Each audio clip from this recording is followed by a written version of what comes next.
एक बार की बात है, प्रीति अपनी माँ सुरेखा के साथ रहा करती थी। वह लोग बहुत गरीब थे। प्रीति जब 5 वर्ष की थी तभी उसके पिता उसे हमेशा हमेशा के लिए अकेला छोड़कर चले जाते हैं। सुरेखा ने प्रीति को बहुत मुश्किलों से पाल पोस कर इतना बड़ा किया था। सुरेखा लोगों के घरों में झाड़ू पोंछे का काम करती थी और जो भी पैसे कमाती थी उसी से अपनी बेटी को 2 समय का खाना खिलाना, स्कूल की फीस जमा करना और उसकी छोटी मोटी जरूरतों को पूरा करना उसके लिए बहुत ज्यादा मुश्किल हो जाया करता था। ऐसे ही एक दिन प्रीति की एक दोस्त का जन्मदिन था। वह अपनी माँ से कहती है, मम्मी मम्मी, मेरी दोस्त सपना का जन्मदिन है। वह बहुत ज्यादा अमीर है। उसने मुझे इनवाइट किया है, लेकिन मेरे पास तो एक भी अच्छी ड्रेस नहीं है। क्या आप मुझे एक नई फ्रॉक दिला देंगी ताकि मैं उसके जन्मदिन पर पहनकर जा सकूं और मेरी इंसल्ट ना हो? मेरी प्यारी बच्ची, तुम्हें घर के हालात पता तो हैं। लोगों के घरों में काम करके चंद रुपए ही मिलते हैं, जिससे घर का खर्चे चलाना और तुम्हारे स्कूल की फीस जमा करना मेरे लिए बहुत मुश्किल हो जाता है। लेकिन मेरी प्यारी बच्ची, तुम चिंता मत करो, मैं तुम्हें इस महीने के अंदर अंदर एक नई फ्रॉक जरूर दिला दूंगी। अभी जो है उन्हीं में गुजारा कर लो। प्रीति बहुत समझदार थी। उसे अपनी गरीबी का बहुत अच्छे से पता था, इसलिए वह अपनी माँ से कम ही जिद किया करती थी। प्रीति अपने दोस्त सपना के जन्मदिन पर अपने पुराने कपड़ों में ही चली जाती है। सपना के जन्मदिन पर सभी ने बहुत ज्यादा ब्रांडेड कपड़े पहने थे और सबके हाथों में महंगे महंगे गिफ्ट भी थे, पर बेचारी प्रीति खाली हाथ गई थी। यह देखकर सपना की दोस्त प्रीति का बहुत मजाक उड़ाती हैं। अरे यार सपना, तूने इस गरीब भिखारन को भी अपने जन्मदिन पर इनवाइट किया है। हमारा तो सारा स्टेटस ही डाउन हो गया। इसके कपड़े तो देखो, बहन जी के कैसे हैं, फटे पुराने। सुना बहन जी, क्या तुम्हें इतनी बड़ी पार्टी में आते हुए जरा भी शर्म नहीं आई? कम से कम कुछ ढंग के कपड़े ही पहन कर आ जाती, गिफ्ट तो नहीं लेकर आई। इससे अच्छे कपड़े तो हमारे घर की नौकरानी पहनती है, लेकिन इसकी औकात तो हमारी नौकरानी जितनी भी नहीं है। और आगे इतनी बड़ी पार्टी में खाली हाथ तेरे लिए एक गिफ्ट भी नहीं लेकर आई, और हम कितने महंगे महंगे गिफ्ट लेकर आए हैं। अरे यार, यह पढ़ाई में अच्छी है इसलिए मैंने इसे अपना दोस्त बना के रखा है, वरना मैं भी इसे दोस्ती नहीं करती, क्योंकि यह इतनी ज्यादा गरीब जो है यह समझे कि मेरे गुलाम है। मैं जैसा कहती हूँ वैसा करती है। मेरा होमवर्क हो जाता है, स्कूल का काम समय पर रहता है, इसलिए इसे दोस्त बना के रखा है, वरना तुम्हारी तरह मुझे भी गरीबों से बहुत ज्यादा नफरत है। सपना, आज तुमने मेरा दिल तोड़ दिया।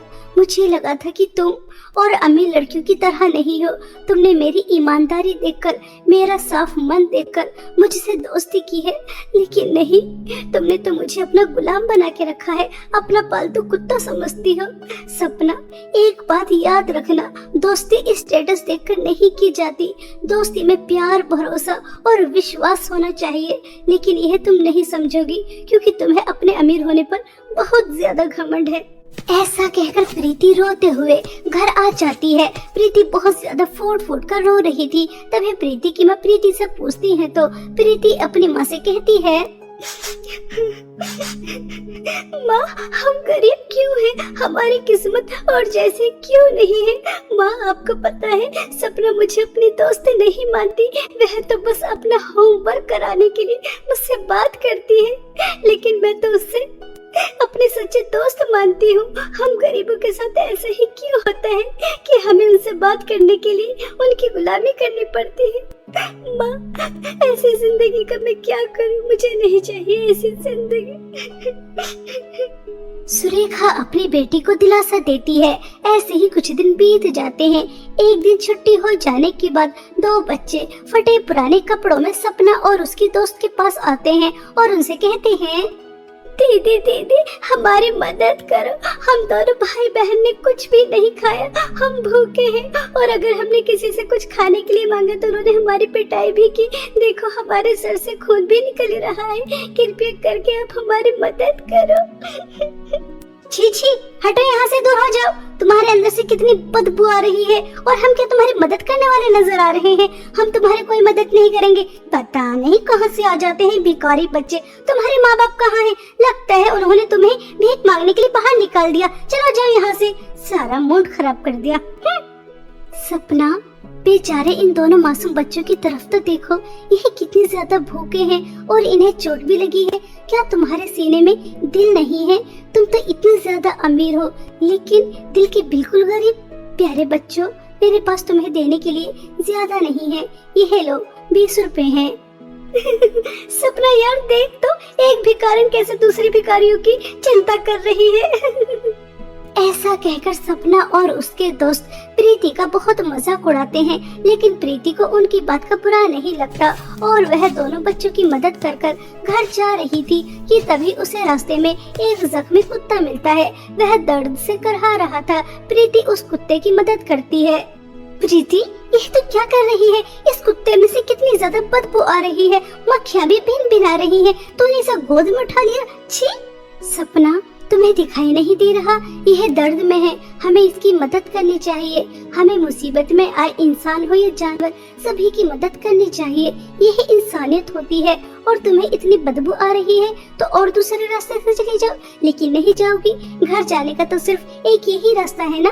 पता नहीं तुम हमेशा अपने घमंड में चूर चूर क्यों रहती हो। ज्यादा बकबक मत कर, मुझे भी कोई शौक नहीं है तेरे साथ घर जाने का। वो तो घर जाने का सिर्फ एक यही रास्ता है, इसलिए तेरे साथ जा रही हूँ। सपना प्रीति से ऐसा कह ही रही थी कि तभी वह कुत्ता एक सुंदर परी के रूप में आ जाती है और वह सुंदर परी प्रीति से कहती है, प्रीति तुम बहुत अच्छी हो, तुम्हारा दिल बहुत बड़ा है। तुम्हारे पास सिर्फ 20 रुपए ही थे और वह भी पैसे तुमने गरीब बच्चों को दे दिए। फिर तुम्हें एक जख्मी बदबूदार कुत्ता मिला, तुमने उसकी मदद करने में 1 मिनट भी नहीं लगाई। और सपना, तुम बहुत बुरी हो। तुम्हारे पास कितनी सारी धन दौलत है, लेकिन उस धन दौलत का क्या फायदा जो वह दूसरों के काम न आ सके। प्रीति, मैं तुम्हें अपनी दुनिया में लेकर जाना चाहती हूँ। वहाँ पर मेरे जादुई फ्रो की 3 नदियाँ हैं। वहाँ जाकर तुम्हें बहुत अच्छा लगेगा और वह नदियाँ बहुत ज्यादा सुंदर हैं। परी की यह बातें सुनकर प्रीति बहुत खुश हो जाती है, लेकिन सपना अंदर ही अंदर बहुत ज्यादा चिढ़ती है। देखो तो, इस गरीब की किस्मत अब ये परी के साथ परी की दुनिया में जाएगी।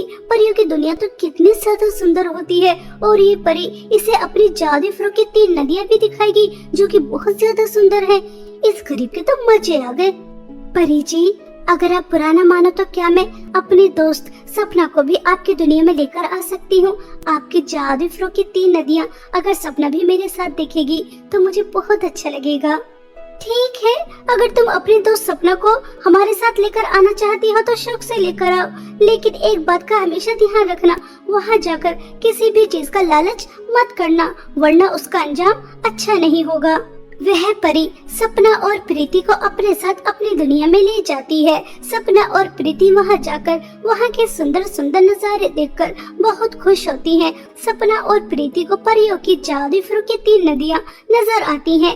एक नदी के पास सोने का फ्रॉक था, दूसरी नदी के पास चांदी का फ्रॉक था और तीसरी नदी के पास फटा पुराना बहुत बेकार सा फ्रॉक था, जिन्हें देखकर प्रीति और सपना दोनों ही चौंक जाती हैं। तभी वहाँ पर रानी परी आती है और वह सपना और प्रीति से कहती है, तुम्हारे सामने परियों की 3 फ्रॉक की नदी है।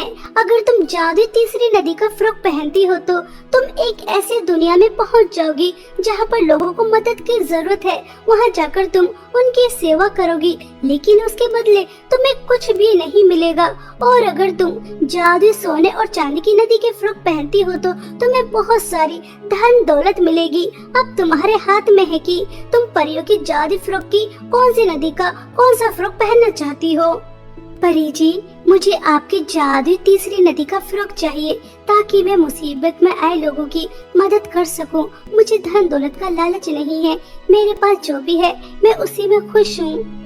हमेशा तो बेवकूफ ही रहना, तो इतनी ज्यादा गरीब है फिर भी तो लोगों की भलाई के बारे में सोच रही है। तो जैसा पागल मैंने आज तक नहीं देखा। मेरे पास तो इतनी सारी धन दौलत है, फिर भी मुझे तो धन दौलत ही चाहिए जिसकी मदद से मैं पूरी दुनिया पर राज करूंगी। पर मुझे आपकी सोने की फ्रॉक की नदी का सोने का फ्रॉक और चांदी की फ्रॉक की नदी का चांदी का फ्रॉक चाहिए ताकि मैं बहुत ज्यादा अमीर हो जाऊं। परी प्रीति को तीसरी नदी का फटा पुराना फ्रॉक पहनने के लिए दे देती है, जिसे पहनते ही वह बहुत ज्यादा सुंदर हो जाती है और उसके सामने धन दौलत का अंबार लग जाता है। और जैसे ही सपना जादू सोने की फ्रॉक पहनती है तो वह बहुत ज्यादा बदसूरत हो जाती है। उसके बाद वह जादू चांदी की फ्रॉक पहनती है तो उसे करंट लगना शुरू हो जाता है। वह जोर जोर से चिल्लाती है। तभी परी सपना से कहती है, तुम जानती हो तुम इतनी ज्यादा बदसूरत क्यों हो गई? क्योंकि तुमने धन दौलत का लालच किया और मैंने तुम्हें पृथ्वी पर ही बता दिया था कि वहाँ जाकर तुम्हें लालच नहीं करना। अपने दोस्त को देखो, उसके पास कुछ भी नहीं था, गरीब थी, फिर भी उसने दूसरों की मदद करने का फैसला किया, धन दौलत का लालच नहीं किया। परी जी, सपना को दर्द हो रहा होगा, प्लीज आप इसे ऐसी सजा मत दीजिए, इसे पहले की तरह ठीक कर दीजिए। यह मेरी दोस्त है और मैं अपने दोस्त को इस हाल में नहीं देख सकती। अगर आप चाहो तो आपने मुझे जो भी कुछ दिया है वह आप वापस ले सकती हैं, लेकिन मेरी दोस्त को ठीक कर दो। प्रीति, तुम कितनी अच्छी हो। मैंने तुम्हारे साथ कितना बुरा किया, तुम्हारी गरीबी का मजाक उड़ाया, तुम्हें कभी अपनी दोस्त नहीं समझा और तुम मेरे लिए इतना सब कुछ कर रही हो। आज मुझे समझ में आ गया कि दोस्ती क्या होती है। मुझे दोस्ती का मतलब समझ में आ गया। मेरी प्यारी दोस्त, हो सके तो मुझे माफ कर देना। सपना प्रीति से सच्चे दिल से माफी मांग रही थी, इसलिए वह पहले की तरह सुंदर हो जाती है और उसे करंट भी नहीं लगता। और अब सपना प्रीति की सबसे अच्छी और सच्ची दोस्त बन जाती है। सपना और प्रीति परी की दुनिया से वापस आ जाती हैं और पृथ्वी पर आकर एक साथ हंसी खुशी रहती हैं। और अब प्रीति भी बहुत ज्यादा अमीर हो चुकी थी। वह अपने साथ साथ और भी लोगों की बहुत मदद करती है। बहुत समय पहले कनिका और राधा नाम की दो बहनें अपनी सौतेली माँ सावित्री के साथ रहती थीं। सावित्री की अपनी भी एक बेटी थी जिसका नाम खुशी था। खुशी और सावित्री राधा और कनिका के साथ बहुत बुरा व्यवहार करती थीं और उनसे घर का सारा काम करवाती थीं। अरे ओ राधा की बच्ची, कहाँ मर गई? जी माँ, बोलिए, क्या हुआ? सुन, मेरी बेटी का आइसक्रीम खाने का मन है, ये ले पैसे और आइसक्रीम लेकर आ। और हाँ, चॉकलेट फ्लेवर ही लाना। माँ, आइसक्रीम खाने का मन तो मेरा भी है, आप थोड़े से पैसे और दे दो ना। राधा के इतना कहते ही सावित्री राधा को बहुत तेज थप्पड़ मारती है और धक्का मारकर नीचे गिरा देती है। जब देखो मेरी बेटी की चीजों पर नजर लगाती रहती है। खड़ी हो और मेरी बेटी के लिए आइसक्रीम लेकर आ। रोते रोते राधा वहाँ से चली जाती है। रास्ते में राधा मन ही मन कहती है, पिताजी ने अपनी खुशी के लिए दूसरी शादी कर ली। खुद तो वो मजे से शहर में है, लेकिन यहाँ पर मेरी और दीदी की जिंदगी सौतेली माँ ने नर्क बना रखी है। राधा सुनसान सड़क पर अकेली चल रही थी। तभी पीछे से एक चोर आता है और उसके पैसे छीनकर भाग जाता है। अरे चोर, पकड़ो चोर को, मेरे पैसे लेकर भाग रहा है, कोई पकड़ो उसे। लेकिन तब तक बहुत देर हो चुकी थी। चोर बहुत दूर भाग चुका था। हे भगवान, अब मैं क्या करूं? अब मैं आइसक्रीम कैसे खरीदूंगी? और अगर मैंने आइसक्रीम नहीं खरीदी तो माँ मुझे बहुत मारेगी और मेरी बातों का विश्वास भी नहीं करेंगी। लेकिन राधा हिम्मत करके आइसक्रीम की दुकान पर जाती है और आइसक्रीम वाले से कहती है, अंकल जी, एक चॉकलेट वाली आइसक्रीम दे दो। जरूर बेटा, लाओ, पैसे दो। अंकल जी, मेरे पास पैसे नहीं है। मैं क्या यहाँ पर फ्री में लंगर बांट रहा हूँ? जब देखो मुंह उठाकर आ जाता है कोई भी। जा यहाँ से, पता नहीं कहाँ से आ जाते हैं। थोड़ी देर बाद राधा घर पहुँचती है। क्यों री कलमुही, इतना समय क्यों लग गया आने में? और आइसक्रीम कहाँ है? माँ, वो आइसक्रीम। क्या वो कर रही है? कहाँ है आइसक्रीम, जल्दी बता। माँ, एक चोर सारे पैसे छीन कर ले गया, मैं आइसक्रीम नहीं खरीद पाई। अरे माँ, ये देखो कितना झूठ बोल रही है। उन पैसों से इसने खुद ही आइसक्रीम खा ली होगी। दोनों माँ बेटी मिलकर राधा को पीटने लगती हैं। आज पूरे दिन तुझे खाना नहीं मिलेगा, जा यहाँ से और घर का काम कर, हरामखोर कहीं की। रोते रोते राधा अपनी बड़ी बहन कनिका के पास आती है और सारी बात बताती है। बहन, तुम रो मत, मुझे पता है तुमने ऐसा नहीं किया। दीदी, हमें इन दोनों से कैसे छुटकारा मिलेगा? इन दोनों ने हमारी जिंदगी नर्क बना रखी है। तू चिंता मत कर बहन, बहुत जल्दी सब कुछ ठीक हो जाएगा। दोनों बहनें मिलकर घर का सारा काम करती हैं। थोड़ी देर बाद कनिका सावित्री के पास जाती है और कहती है, माँ, घर का सारा काम हो गया, अब हमें खाना दे दो और राधा का भी खाना दे दो। अभी राधा छोटी है, उससे गलती हो गई। उसकी तरफ से मैं आपसे माफी मांगती हूँ। आगे से कभी भी वो ऐसा नहीं करेगी। माँ, आप राधा को खाना मत देना, उसने मेरी आइसक्रीम खाई है, उसको आप खाना मत देना। और आप अगर उसको खाना दोगे तो मैं खाना नहीं खाऊंगी। अरे मेरी प्यारी गुड़िया, ऐसे मुंह मत फुलाओ, मैं उसको खाना नहीं दूंगी बेटा। इतना कहकर सावित्री कनिका को एक रोटी देती है। ये पकड़ एक रोटी और जा यहाँ से, और अगर अब कुछ बोलेगी तो तेरा भी खाना बंद कर दूंगी मैं। कनिका एक रोटी लेकर राधा के पास आती है और कहती है, राधा, खाना खा ले। मैंने तो खा लिया, एक रोटी मैंने तुम्हारे लिए बचा दी है, ये तुम खा लो। लेकिन माँ को मत बताना कि मैंने तुम्हें रोटी दी थी। आप झूठ बोल रही हो दीदी, मुझे पता है आपने कुछ नहीं खाया है। ये रोटी आप ही खा लो, मुझे बिल्कुल भूख नहीं है। अच्छा ठीक है, एक काम करते हैं, इसे आधा आधा खा लेते हैं। दोनों बहनें उस रोटी को आधा आधा खा लेती हैं और रोटी खाकर चुपचाप सो जाती हैं। अगले दिन सावित्री राधा और कनिका को अपने पास बुलाती है और कहती है, सुनो तुम दोनों, ये लो पैसे और बाजार से जाकर फल और सब्जियां ले आओ। और हाँ, आज तुम दोनों बाजार बिना चप्पल के जाओगी, यही तुम्हारी सजा है। लेकिन माँ, बाहर तो इतनी तेज धूप है, हम नंगे पैर कैसे चलेंगे? मैंने एक बार बोल दिया तो बोल दिया, जाओ यहाँ से, बाजार से सब्जियां लेकर आओ, नहीं तो प्रेस से तुम्हारे हाथ जला दूंगी। रोते रोते दोनों बहन बाजार चली जाती हैं। बाहर धूप बहुत तेज थी, दोनों के पैर जल रहे थे। दीदी, मेरे पैर जल रहे हैं, मुझसे चला नहीं जा रहा। राधा, तू एक काम कर, इस पेड़ के नीचे बैठ जा, मैं सब्जियां लेकर आ जाती हूँ। तभी कनिका और राधा के पास एक बुढ़िया आती है। अरे बेटे, मुझे चक्कर आ रहे हैं, क्या तुम ये सामान मेरे घर तक छोड़ दोगे? बस थोड़ी ही दूर पर मेरा घर है। आइए दादी, आप हमारे साथ चलिए, हम आपके सामान और आपको घर छोड़ देते हैं। दोनों बहनें बुढ़िया का सामान लेकर बुढ़िया के पीछे पीछे चलने लगती हैं। थोड़ी देर बाद कनिका और राधा बुढ़िया के घर पहुंच जाती हैं। तुम दोनों का बहुत बहुत शुक्रिया, तुम दोनों तो बहुत ही संस्कारी हो। लेकिन बेटी, तुम दोनों इतनी गर्मी में कहाँ जा रही थी और तुम नंगे पैर क्यों हो? बूढ़ी औरत की बात सुनकर राधा रो पड़ती है और कहती है, दादी, हमारे घर में हमारी सौतेली माँ है जो हम पर बहुत अत्याचार करती है।